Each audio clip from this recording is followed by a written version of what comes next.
necessidades dos trabalhadores deste país. É convidado desta edição João Rafael Kula, presidente da ANGE. Boa tarde, obrigada pela sua presença no 1820. Que confiança é que têm as empresas neste plano de reformas do Governo? Eu acho que é muito difícil responder a essa pergunta, porque a verdade é que eu me recordo, já houve, em quase todos os governos foram apresentadas propostas de reforma. Aliás, Portugal será seguramente o país mais reformador que existe na Europa, porque se fazem reformas em cima de reformas. E depois, acabamos por ser um país com maior imobilismo, em particular, basta olharmos para a nossa Constituição, que é mais ou menos aquilo que era em 1976. Portanto, eu acho que mais importante do que estarmos a falar em muitas reformas e em muitas medidas que depois não se conseguem concretizar, era apontarmos 3 ou 4 medidas e realmente conseguirmos executar e cumprir aquilo que nos propomos fazer. Eu ficaria muito mais tranquilo. Eu vejo um programa de reformas tão vasto, tão alargado, com tantas medidas, com muito ceticismo. Ou seja, desconfia que ele possa ser cumprido na totalidade? Não desconfio, tenho a certeza absoluta que não vai ser cumprido.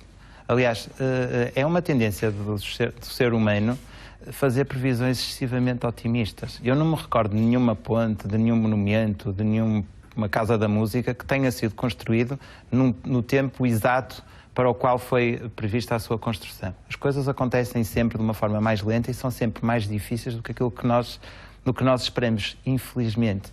Mas acha que essa dificuldade também tem como ponto de partida as dificuldades do país e o facto de ainda não estarmos numa situação completamente estável, ou este tipo de medidas conseguirá ser a alavanca para que a situação se torne realmente estável, como pensa o Governo? Repara, a maior parte das medidas já foram propostas por outros governos e não foram implementadas a 100%. Aliás, a maior parte delas nem sequer chegaram a ser implementadas.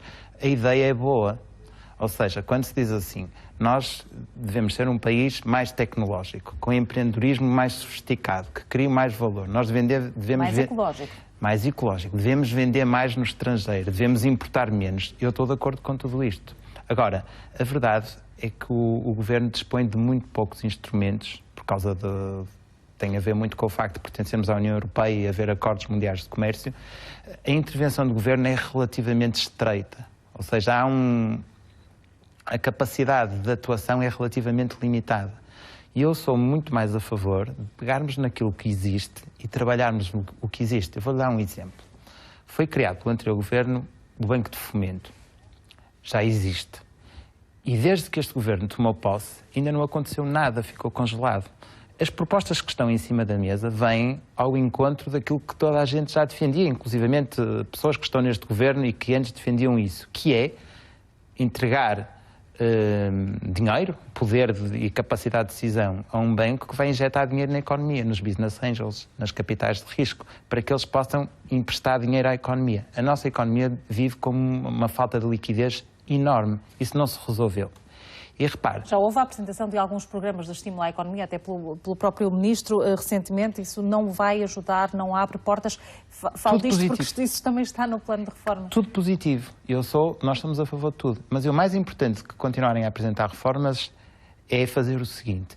Existe um banco de fomento, vamos dar-lhe instrumentos para ele poder atuar. Porque há 6 meses que o banco de fomento está paralisado, a cola ainda não foi aberta e tem as capitais de risco e os business angels à espera de dinheiro para emprestar à economia, para entregar às empresas, para apostar em negócios, para resolver problemas de sucessão e conflito familiar nas empresas, para haver MBOs, ou seja, os gestores que não são donos do capital, mas os donos de capital que não têm capacidade de gestão, para poder haver uma alteração e haver a gestão esteja associada ao capital.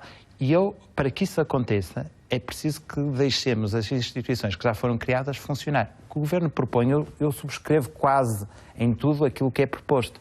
Agora era preciso operacionalizar, deixar que as coisas acontecessem, e isso é muito fácil. Para além dessa sua sugestão, teria mais que a dar ao Governo se fosse agora consultado para incluir algumas medidas neste Plano Nacional de Reformas, que recorda é até 2020, e se haveria forma de aproveitar fundos europeus ou até o próprio investimento do Estado como ele está traçado? Olha, eu acho que se o país apostasse em 3 ou 4 grandes medidas estratégicas, podemos chamar-lhe reformas, podemos chamar alterações constitucionais, em 4 medidas basilares ou pilares para introduzirmos aqui alterações à nossa economia a longo prazo. Vou-lhe dar um exemplo. Primeiro, a maior parte do empreendedorismo que existe em Portugal, e o empreendedorismo é muito importante para criar emprego, a criação de autoemprego é uma grande panaceia, uma grande solução ao desemprego. As pessoas que saem da faculdade, eu vou muito a faculdades fazer conferências e perguntamos quem é que querem ser quando terminarem a faculdade. E agora, cada vez mais, as pessoas dizem, em vez de quererem ser engenheiros ou advogados, dizem eu quero abrir uma empresa, eu quero abrir um negócio. A maior parte do empreendedorismo é de banda larga. São jovens, por exemplo, miúdas que trabalham em cabeleireiros e querem abrir o seu próprio cabeleireiro. Pessoas que querem abrir uma oficina, querem abrir cafés. Microempresas com alguma tecnologia. A maior parte do nosso empreendedorismo é este. Não são as startups altamente tecnológicas e spin-offs que saem das universidades. Vamos apoiar esse empreendedorismo de banda larga. Segunda, um grande programa de microcrédito. Repare que Portugal ainda não tem, aliás será dos poucos países da Europa, que não tem um grande programa de microcrédito alargado, para que a maior parte da população que se quer lançar num novo negócio, possa aceder a crédito com maior facilidade. Repare que, na seguinte contradição, o banco só empresta dinheiro quando você consegue provar que não precisa desse dinheiro, porque é extremamente difícil aceder ao crédito. Quero uma terceira, a multidisciplinaridade nas universidades.